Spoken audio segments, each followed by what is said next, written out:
You know that feeling, right? You're reading along and bam, you hit a huge, complicated English word and your brain just stalls. It feels like you're trying to decipher some kind of alien language. But what if I told you there's a secret code? A key that, once you know it, helps you unlock almost any word. Well, that's exactly what we're going to crack today. Just look at this thing. Inexcusable. It's long, it looks kind of scary, and when a word like this pops up, it can totally throw you off your rhythm. It's the kind of word that makes you want to just skip the rest of the sentence. But does it really have to be that overwhelming? I mean, what if we could just dismantle this word? Take it apart into smaller, much easier pieces. Well, good news. You absolutely can, and the method is actually pretty simple. So here's the secret. Big words aren't just a random jumble of letters thrown together. Nope. They're built. They follow a recipe. And once you see that recipe, you've pretty much cracked the entire code. I want you to think about it like building with Legos. You don't start with one massive, complex piece, right? You start with small, standard bricks and click them together. Words work the exact same way. There are really just three main building blocks. First, you've got the root. That's the heart of the word, where the main meaning is. Then you can stick a prefix on the front and a suffix on the end. That's it. That's the whole formula. Prefix, root, suffix. Let's try a really easy example. You start with the root word pack. You add the prefix un to the beginning and the suffix ed to the end. And what do you get? Unpacked. Simple, right? So let's zoom in on that first piece, the power at the front. Prefixes are, well, incredibly powerful. Why? Because they can change the entire meaning of the root word. They're like a switch that can flip a word completely on its head. Check this out. It shows you just how much one small part can do. The root is connect. We all know what that means. But slap the prefix dis on the front, and suddenly you have disconnect, the total opposite. That tiny little piece at the beginning completely reverses the meaning. So knowing prefixes is a huge leg up. But here's the best part, and you're going to love this. You don't need to memorize a giant list of them.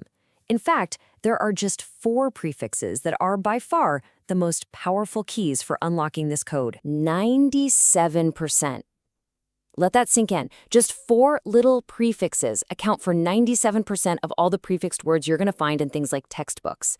That is an amazing shortcut. If you just know these 4, you've pretty much mastered the entire system. I mean, look at this. It shows you just how dominant these are. We can call them the super 4. Dis, in, re, and un. They take up almost the whole pie.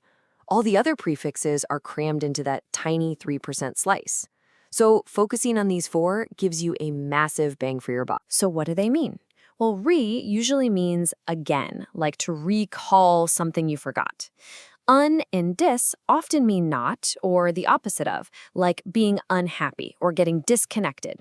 And in can also mean not, like in the word inactive. Okay, a quick pro tip here. While these are fantastic rules of thumb, English loves to throw a curveball now and then.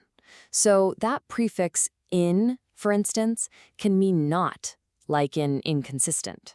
But it can also just mean in, like when you indent a paragraph. So context is your best friend. All right, we've handled the front of the word. Let's swing around to the back and talk about suffixes. Now, while prefixes change a word's meaning, suffixes tend to change its job, its function in the sentence. Look at this. Add the suffix ed to expect, and you've just shifted the verb from the present to the past tense. Or take an adjective like warm. Add ly and boom, it becomes warmly, an adverb that tells you how something is done, like dress warmly. Suffixes are all about changing a word's role. Now for a slightly trickier one, but it's everywhere. Ion.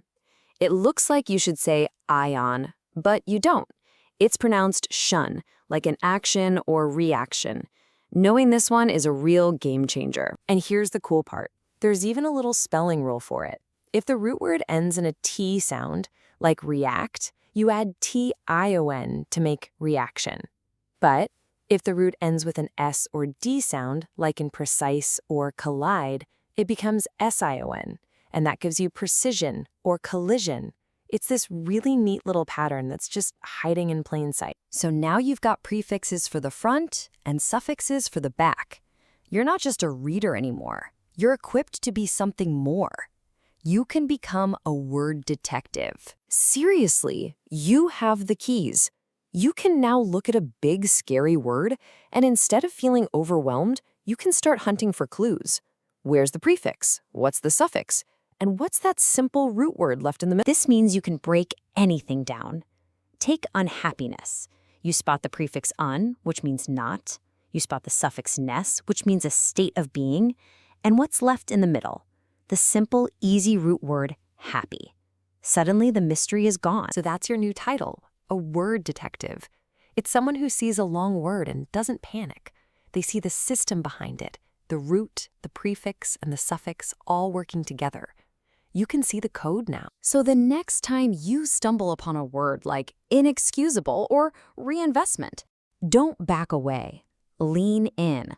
Look closer. Break it apart. Now that you can see the code, what words are you going to unlock next?